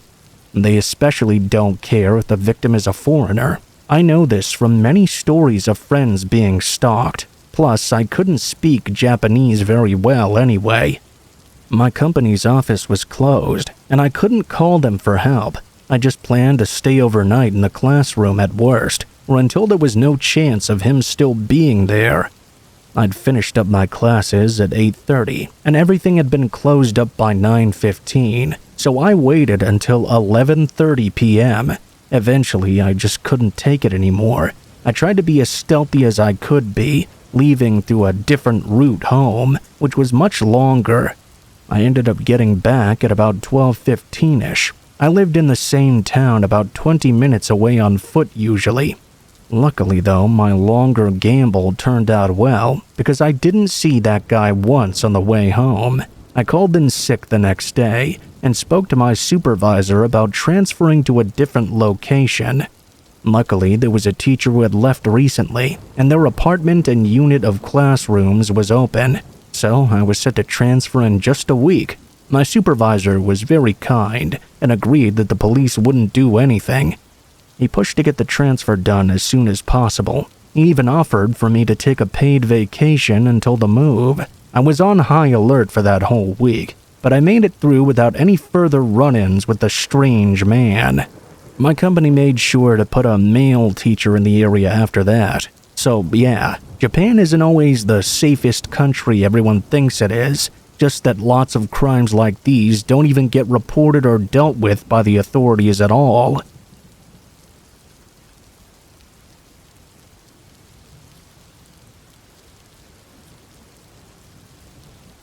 This happened when I was much younger. I used to have a part-time job working for a liquor store in downtown Osaka. The area I worked in was known as the entertainment district, so I was often busy running back and forth. We delivered alcohol to pubs, bars, and certain nighttime entertainment venues. We would always be particularly busy around the New Year's period. I wouldn't even have a single minute to myself. Now, I'm not proud to admit this on the internet, but I have a very weak stomach, so whenever I'm out in the cold running back and forth, I usually need to go to the bathroom after. With my embarrassment now out of the way, I can go on with the story. About halfway through my shift, I realized I needed to use the bathroom really badly. Normally, I would just run back to the liquor store, but I knew I wouldn't have time to make it. So, under the cold December sky, I ran around the entertainment district in search of an open bathroom. Thankfully, there was a convenience store nearby. I said hello to the guy working the register. I knew him, so I headed into the bathroom area. I was appalled to see that there were two people standing in front of the closed bathroom door. They were waiting in line for their turn as well. One guy was an elderly-looking businessman. The other guy was much younger, blonde hair, probably in his early 20s. Looked like he was out for a night on the town. Since there weren't any better viable toilets in the area, I decided to wait in line for my turn here. Whoever was in there seemed to be in no hurry to leave at all. We were just standing out there trying to hide our feelings of impatience. It was taking far too long. After 15 minutes had passed, we hadn't even heard the flush of the toilet, nor the hand dryer or anything. Not really any sounds at all. It felt like whoever was in there was never going to come out. The blonde-haired guy suddenly banged on the bathroom door and yelled at whoever was stuck inside. "Hey, what the hell, man? Are you sleeping in there? Come on! I've been waiting out here long enough." Moments after that, we heard some noise from behind the door. There was a strange rustling sound, followed by something that sounded like chuckling. I guess some drunk guy had passed out in there and was now waking up. I was relieved because I was on a ticking clock sort of situation. 3 minutes passed, and then 5, and now I was really reaching my limits. I should have just run back to the liquor store. I would have made it back by now. At this point, I noticed something strange. The soft chuckling noise I'd heard before was now getting louder. It grew louder by the second, and I heard something like someone stamping their foot inside. Like there was cartoon knee-slapping laughter going on. It was so weird and unsettling sounding. I don't know if I'll be able to accurately describe what happened next, but I'll try my best. If you told someone to do an impersonation of as many styles of laughter as they'd ever heard, it was sort of like that. Like someone mimicking laughter, but in a completely disingenuous and unnatural way. Like they didn't understand what laughing even was. It was just plain disturbing to hear. I didn't think whoever was behind that door sounded drunk anymore. They sounded like something was really wrong with them, like they were deranged. We were all getting the creeps now. The office worker was staring at the door, and so was the blonde-haired guy. We all just couldn't take our eyes off it. The blonde-haired guy called out to the store employee that someone was on drugs or something inside, so the clerk rushed over and tried to get our versions of events. After we told him what was going on, he went off and returned with some keys. Looked like he had the master key to the bathroom. By this time, everyone else in the store was forming a mini crowd. They must have been drawn in by the commotion and the strange laughing sound. The clerk called out through the bathroom door. "Hello, sir. Are you feeling unwell in there? I'm afraid I'm going to have to open the door now." We all watched as the clerk unlocked the door and pulled it open. I imagined I would see some guy, slumped in the corner, bleary-eyed. That was not what I saw, though. There was nothing in there, apart from this really small, weird-looking doll sat on top of a closed toilet lid. It was small and dirty, and it looked worn out. It looked so out of place. It looked really old, too. Clearly not a toy kids these days would play with. There were no windows in the convenience store bathroom, so where the hell had whoever was in there gone off to? It left us all completely speechless. I don't know what the hell happened that night, and I probably never will. Whenever I tell people about this, they never believe me. I've had the following responses. Number 1, that they can't believe anyone would wait so long for the bathroom, and number 2, they couldn't believe everyone was that patient. I understand their criticisms, but there were a lot of witnesses there, and nothing I can figure out can explain why the door was locked from the inside, and all the sounds of moving and stamping and maniacal laughter. At least nothing bad happened to me, so I guess I can be grateful for that at the very least, but it was a very creepy experience for sure.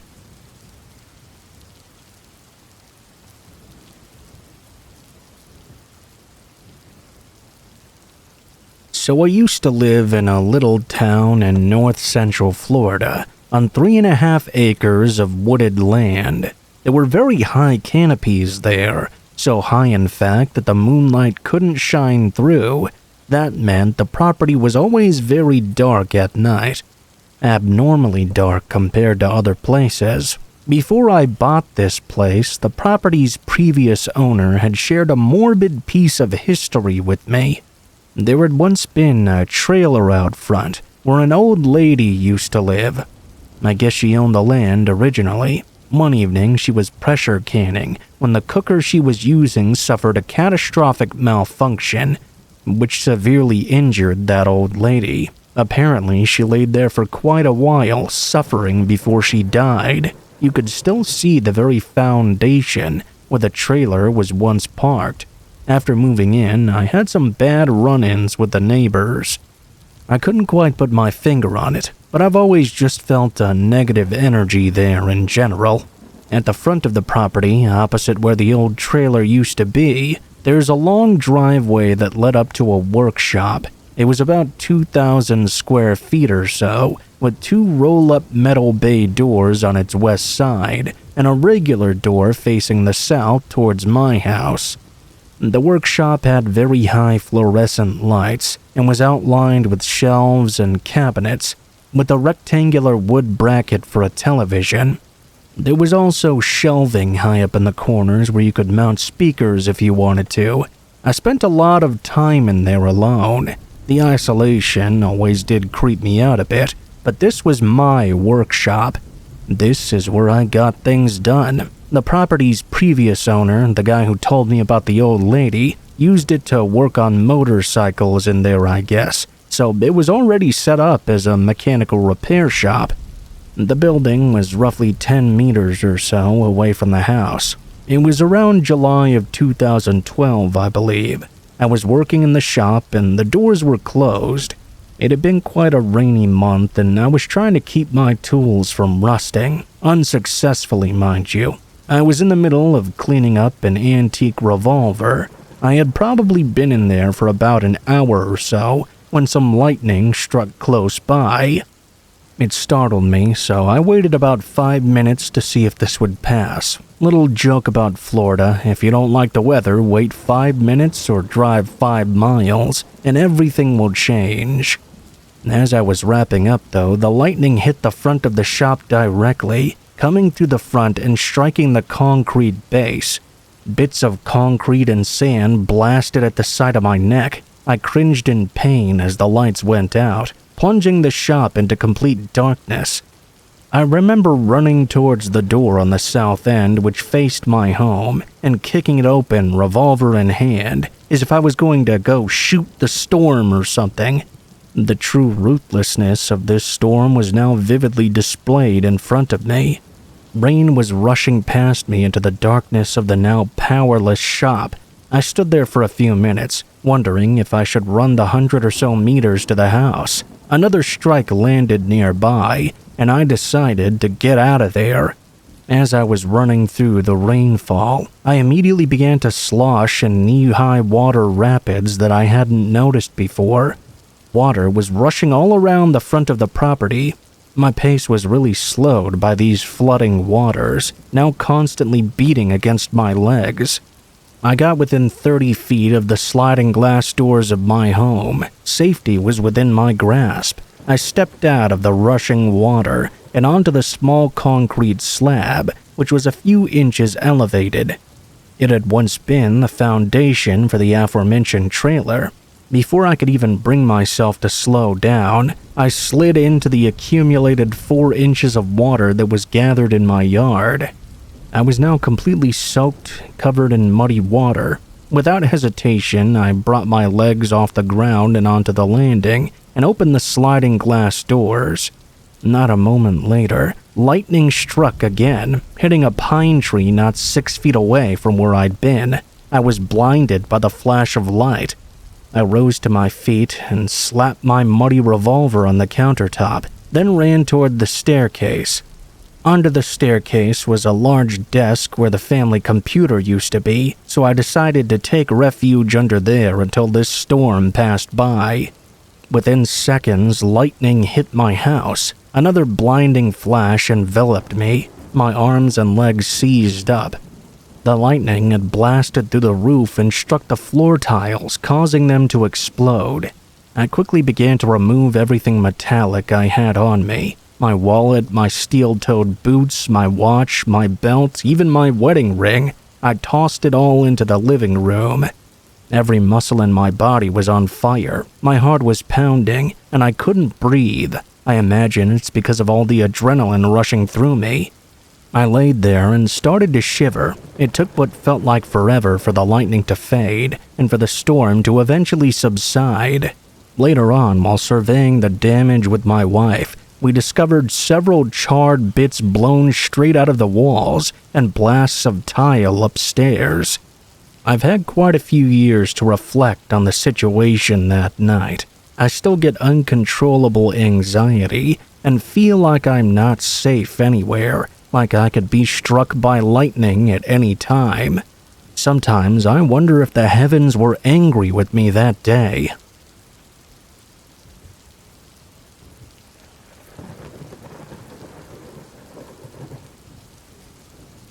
At the time of this story, my close friend and I were in our late 20s. We became roommates and moved into a new apartment in the Greater Toronto area. It was a great neighborhood with low crime rates and lots of tourists. Not a bad place to be at all. The building itself was in great shape, but also very old. Many of the tenants told us they'd been there for over 20 years now. We were assured that the locks were changed before we moved in. There was a maintenance guy who took care of the building, who was in his late 60s. I was the last to leave the apartment on this day. It was about 8 a.m. and I locked the door behind me. My roommate got home that day at 4:30 p.m., changed and left again to go run some errands. When I arrived back, the first thing I did was go to my room and change out of my work clothes, then put on some yoga pants. I noticed that my closet looked particularly messy today. It caught my attention because I'm very much a type A personality. My belongings looked out of place. Some items were lying on the closet floor where they shouldn't be, and others had been placed into the incorrect storage containers. Furthermore, I could tell it looked like somebody had searched through my dirty laundry and tossed many items out of their way. That was probably what caused a bunch of stuff to fall over in the first place. I'm a very tidy person, so I knew right away that something was wrong here. For a moment, the thought crossed my mind that my roommate might be responsible, but I'd known her for a very long time, and I knew there was no way she would do something like this. If she needed something from me, she would always ask for it, not do this. I was in my room pondering over what was going on, when all of a sudden I heard my roommate call my name. I got up and went over to see what was wrong. I found the gift you left me. What? The present you left in my pillow? I just stared at her in confusion. I had no idea what she was talking about. I saw something on her bed. It was a dildo. Mine. I grabbed it and said, "That's mine. What the hell is it doing there?" "I found it in my pillow. You didn't put it there?" Fuck no. It was supposed to be stored in my closet. Now the wheels started turning, and things were coming together. Someone had entered our apartment, went into my room, searched through my dirty laundry, and found the sex toy in one of the storage boxes, then put it inside my roommate's pillowcase for whatever reason. The reality sunk in as well that there were no signs of forced entry at all, so the intruder had likely entered with a key of their own. We decided to talk to the building managers. They were an older couple who lived in the same building. They seemed very concerned, and clearly saw that I was an emotional wreck. The husband tried to play it down, though, saying it was probably just a joke, and asked if we'd given any of our friends a copy of the apartment key. Stupid question. Since the husband was a frail old man with cancer, though, he was obviously not having any involvement in this. We decided to call the police, and they came within an hour or so. I told them the whole story. They took down all our info, but honestly there wasn't much they could do. I figured it would be as much, but at least we had a paper trail now. I definitely mentioned the maintenance man, though, as someone they should question. I was convinced the intruder had to be a staff member or someone who had access to the apartment keys. As of the writing of this story, there's been no further word from the cops. But the good news is that whoever did this has not tried to enter our apartment ever since that day.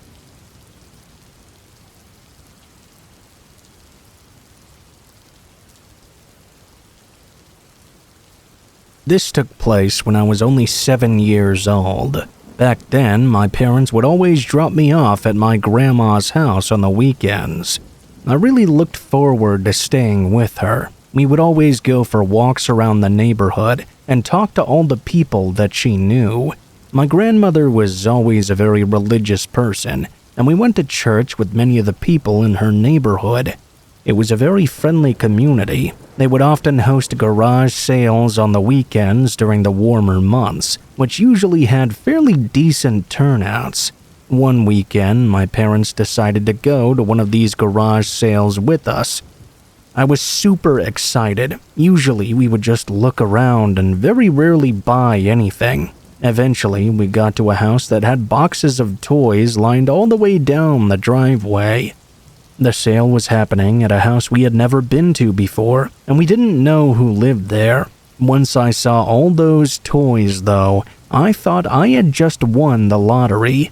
Well, as I was busy sorting through my newly discovered treasures, my grandma and parents were a few yards away, looking at some dishes and furniture. They were making conversation with some of the other people there when an older man who looked to be around 60 or so approached me and began watching me through the boxes with a smile on his face. My, what a pretty young woman you are. Do you like these toys?" I eagerly said yes, not really thinking anything of it. I was about to leave and go ask my mom if I could buy this toy horse I had found, but before I could go, he said he would let me have it for free. He gave it to me with this big grin on his face and started grabbing other toys out of the boxes and handing them over to me, insisting I could have all the toys I wanted. He told me he had way more inside of his house, though, and that I should go in with him to play. Before I knew it, I was being grabbed and led into his house. All of a sudden, my mom came up behind me and yanked me away from the man. She asked him what the hell was going on. She was furious, holding me tightly and staring daggers at this stranger. She must have seen what was going on just in time and intervened on my behalf. My dad and grandma were right behind her. The man said nothing while my mom and grandma started screaming at him. This caught the attention of every other bystander, and everyone immediately became suspicious of the man. I don't remember what was said exactly, because my dad scooped me up in his arms and took me back to the car, but I remember my grandma calling the police. I didn't really understand the gravity of the situation at the time. I found out many years later that the man had gone to the same church as my grandma and participated in a lot of the events hosted by that church, including the youth events. Apparently, the police found loads of child pornography on his computer, and he was sent to prison shortly after. I guess he used the youth events to try and pick his victims. I'm 19 now, and it still creeps me out thinking about what could have happened to me if my mother hadn't seen what was going on. Thank God she did.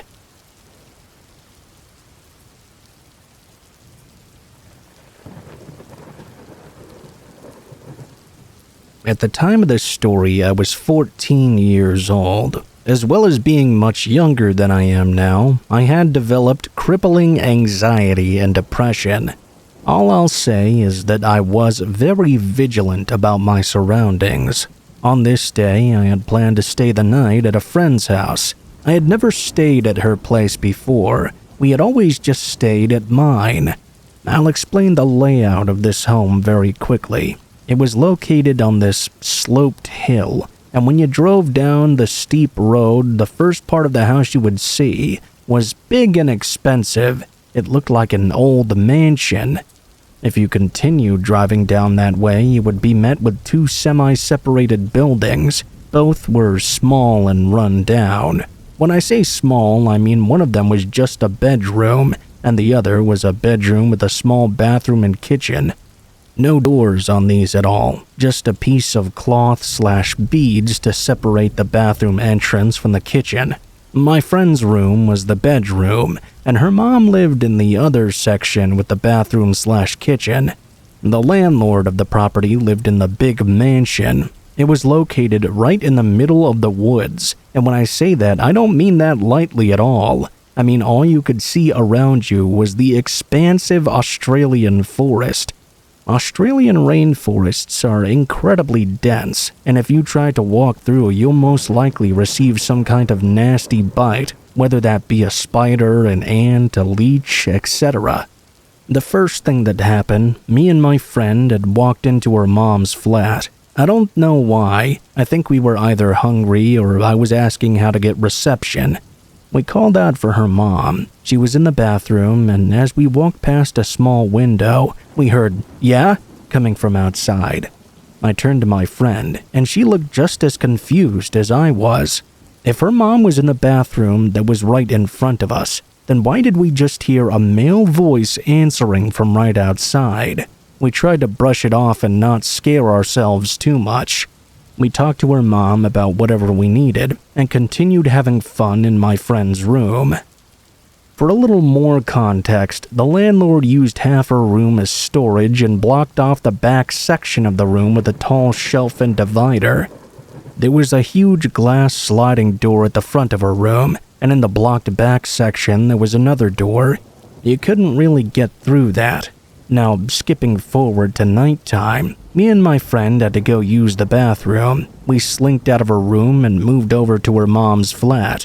Her mom was fast asleep, so we used the bathroom as quietly as possible, then tiptoed our way out of there.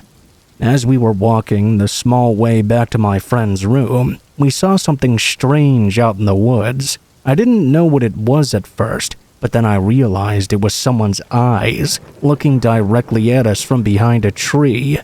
We panicked and froze. I pulled out my phone and took a photo before we sprinted back into our room. We locked the glass door behind us and drew the curtains.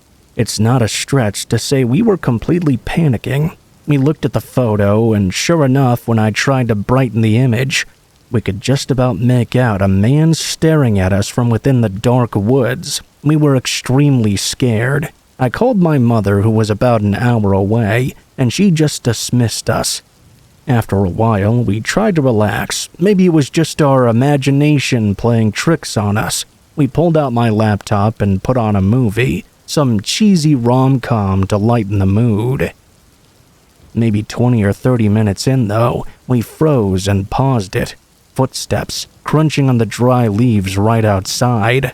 We listened in horror as the footsteps moved through the tight alley that was the only way to that blocked-off back door.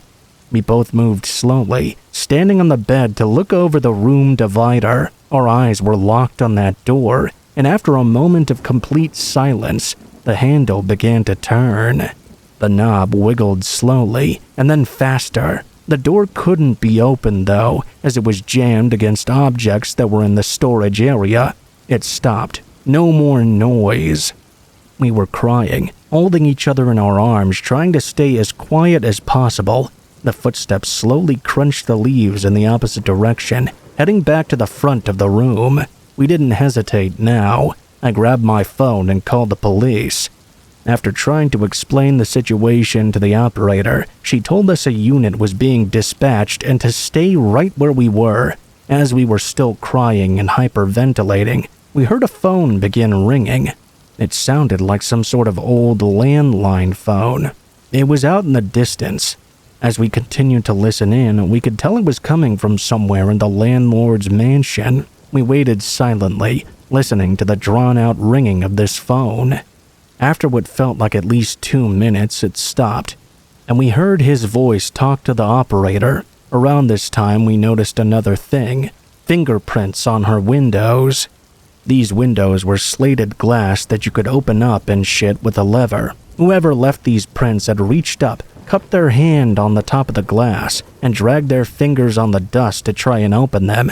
That certainly hadn't been there before. Soon, the landlord walked to her mother's unit and told her the police had called him. He seemed extremely upset and told her he made sure they didn't send a unit. Her mother came to her room and explained the situation. Both the landlord and her mother didn't seem to be bothered by a fact a man had just tried to enter our room.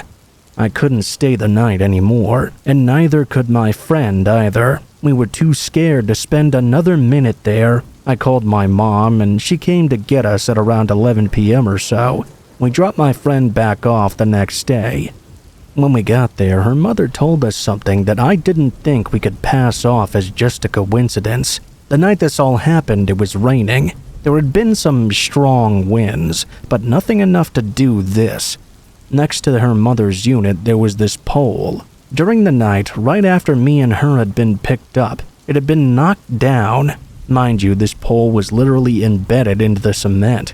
There was no way it could have just been the wind. I'm not sure how all of this ties together. I suspect it may have been her landlord, but I'm not too sure. Either way, whoever tried to break into our room, I hope we never interact again. By the way, the police never did come.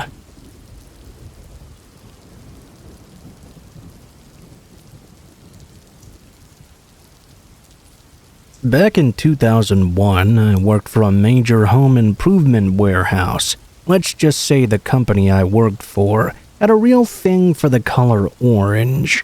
By then, I had been with the company for about 8 years. My previous position was with HR, an assistant to the regional and store managers. The company eliminated that position, though, so I asked to be transferred to the RTV department, which stands for Return to Vendor. The girl who was working in that position gave her 2 weeks' notice, so the timing was perfect. The job was to work with the different vendors to get credit back to the store for defective merchandise. Our company had a pretty liberal return policy back in 2001. and some people brought back some really strange things, like garbage disposal units infested with maggots, old plug-in drills that weren't even being manufactured anymore, defective lawnmowers, and half-put-together shelves. I've seen it all in my RTV cage, as they called it. It was located in the receiving department at the very back of the store. A 12-foot-high chain-link fence with a swinging door entrance, which I would lock when I would go on lunch break or check out for the day. I had my computer up on a makeshift stand, where I would process the credits and have vendors sign off on them. You wouldn't be able to see into the cage from the outside, really, due to all the defective merchandise in the area. One day, a vendor came in for some defective molding or something. I was standing at my computer with my back towards the guy as he inspected the merchandise, both the product and mine. Apparently, he then told me, "I'll give you credit for everything here." I was about to turn around and say awesome thanks, when I was surprised by a sudden flesh-colored and wrinkled phallic-shaped hardware hanging out of his zipper. He just stood there with his hands on his hips, so I knew it hadn't just fallen out or anything. I turned back around to my computer and felt a bit faint. I thought to myself, is this really happening? Without turning back around, I handed him the RTV paper to sign. He said he'd see me again in a couple of weeks. I took some time in the cage to compose myself. I walked to the manager's office and informed him about the situation. I also called the MOD. They really liked their acronyms. His reply was, "Well, what do you expect?" He then started laughing. Since this was 20 years ago, I'll go ahead and say I was pretty cute back then. I was tan and fit, and had my hair and makeup done to look professional. No matter what I looked like, though, I hadn't expected that, especially not from someone I had to do business with. The MOD instituted that I should expect and accept treatment like that from time to time, and they weren't going to do anything about it. I called the company that the hot dog flasher worked for, and they said they'd look into it. Fast forward a few weeks later, and a coworker approached me. He asked, "Did you hear about that molding dude? He did the same thing to a cashier, and now he can't come back into the store anymore." That son of a bitch didn't even get fired. Looking back on the whole thing, I should have sued them all. I probably would be rich by now. Maybe I should have just laughed and said, "That's all you got? I've seen bigger ones on newborn babies." But hindsight is always 20/20.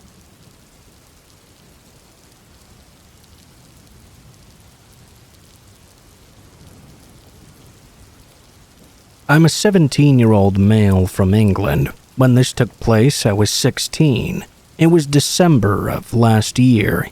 Me and my mates live in a small village located about 20 miles south of Manchester. 2 minutes on the train from us was a larger village, which we would frequently visit as we attended school there. There was also just a lot more stuff to do. Our small village didn't exactly offer much for a bunch of amped-up 16-year-olds. There was this old abandoned office building in the larger village that was about a 5 to 10 minute walk from the village center, where all the shops and stuff were. The old office building was very creepy. It was especially a frightening sight to look at night. Each floor was the same, a huge office space to the right of a staircase leading to the black stairwell. To the left were the toilets and various other side rooms. We would sneak in through broken windows and then cover them up so no other people would know we were there. Once in the building, the first thing we did was go up onto the roof and get a bird's eye view of the village below. One night, me and 3 of my buddies decided to play a game of hide and seek in the old building. The rules were that the seekers had to count on the roof and give the hiders at least 5 minutes before coming down to look for them. After several rounds and even changing up the teams a couple of times, one friend and I decided it would be a good plan to hide near the ladder. That way, when the seekers came down to find us, we could discreetly climb up and hide out on the roof instead. After successfully making our way up without being seen, We stayed there for about half an hour. The two seekers eventually got bored of looking for us and came up to the roof, where we then jumped out and scared them for a laugh. "How long have you guys been up here?" one of them asked. I kept saying we had been up there the whole time, and he looked at me really confused but didn't really say anything else. I thought that was a bit of a weird reaction, but didn't really mind it. We decided to play one more game before heading out. It was now our turn, so we started the timer, and the former seekers descended the ladder. Once 5 minutes had passed by, we began our search for them. Once we got to the top of the stairs, I looked in through one of the big main offices where you could see the black stairwell. I saw one of the hiders walking down them. I thought I would be sneaky and go down the main stairs and cut them off, but when I got there, they were already gone. 15 minutes later, me and my partner were getting bored and a bit creeped out. We knew they had to be somewhere in the building because we kept hearing these footsteps and doors closing and what sounded like things being dropped on the floor. We decided to cheat and FaceTime one of the hiders. When my friend picked up, though, we were mortified to see the Christmas lights outside of the building. They had ditched us, and whatever we were hearing was not our friends at all. We immediately hung up and looked at each other before hauling ass out of there. After meeting up with the other two, they went on to say that to get back at us for outsmarting them, they thought it would be funny to leave the building altogether, knowing someone else was definitely in there with us. After calming down because I was really pissed off at them, we all then talked about what we saw. My friend explained that when they were trying to find us, they'd both seen someone in the back stairwell.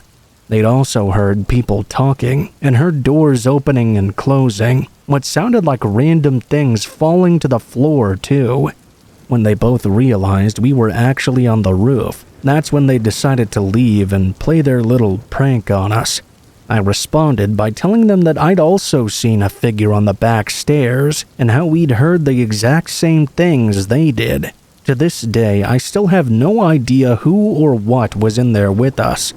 We had been in that building several times before and never encountered such a problem. We never even saw another person. For hours on end, we were playing hide and seek in there, completely unaware that some person or even multiple people were in there with us. It makes me sick.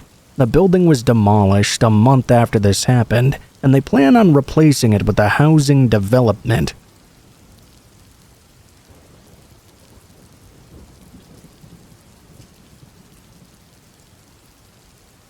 So this has to be the strangest thing I've ever experienced. At the time, it was very unsettling. I'm from the Bristol area, in the southwest region of the United Kingdom. Back in July of 2001, I was working my first job at a local department store while studying for my final GCSE exams. I was 16 at the time, and I used my pitiful first month's wages to buy my first mobile phone, a Nokia 3210. At first, everything was perfectly normal, and I was enjoying the novelty of communicating while on the move.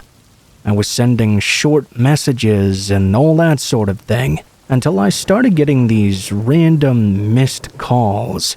They were always from a future timestamp as well. I would always get these bizarre calls either during my shift or just before it started. When I would check the details, it would display the same date and time on every occasion. One missed call, no number, December 31st, 2049. New Year's Eve, nearly 50 years into the future. These cars always came from a quote, no number. It didn't say unknown number, mind you. It said no number. I had no idea what that could possibly mean. That was certainly unusual, especially for cell phones in the early 2000s. Most people I tell this story to try to rationalize this by saying, oh, the phone date was just set incorrectly, but I proved them wrong by showing them that the phone was displaying the correct date. I would have chalked this all up to a one-off glitch had it happened only once, but I lost count after it happened 20 times over the space of 1 month. I remember on the 11th time it happened, I managed to catch the call as it was ringing. When I picked up, I heard this strange, garbled noise. It was almost like the chirping and whirling of an old dialed-up modem, mixed with the sound of someone choking or something. Unfortunately, it was too distorted to make out any words if there were any. I've tried searching forums, chat rooms, and various other websites for a few years afterward, looking for any kind of information about this phenomenon. I found nothing. The calls stopped around December of 2001, but the creepiest thing was that every time I missed one of these calls, this sensation would come over me, like someone was suddenly watching me. No one was ever in close proximity to me, though. When I found out I had missed a call, I remember even trying to take photos of the screen with another camera as evidence. Somehow, though, all the pictures came out unfocused and blurry. Remember, 20 years ago, we didn't have cameras built into phones, and screenshots weren't a thing either. What do you think this was? A random error? Or my future self trying to warn me about something? Maybe just a glitch in the Matrix. All I know is that it felt very wrong at the time, like I had discovered something I shouldn't have.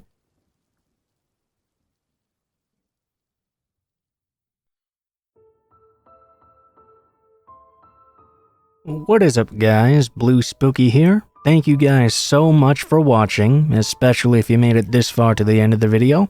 If you liked the video, please be sure to like, share, comment, and subscribe if you feel so inclined. If you have any feedback for me as well, be sure to leave that in comments below the video. If you guys have a story you'd like to send in, or if you'd like to contact me for any reasons, there will be links to my social media in the description below the video, including my Facebook, Gmail, and Twitter accounts. Go ahead and send me a message on any of those, and I'll try to get to you as soon as possible. If you do decide to send in a story, please be sure to include in the tagline what the name of the story is if it has one, what type of story it is if it has one, and how you'd like to be credited in the description below the video. Please make sure to include as much detail as you feel comfortable with, and try to use as much proper grammar as possible to make sure you have the highest chance of appearing in a future video. Overall, I think that's pretty much it for now, guys, so thank you so much for watching, and I hope you guys have a great day.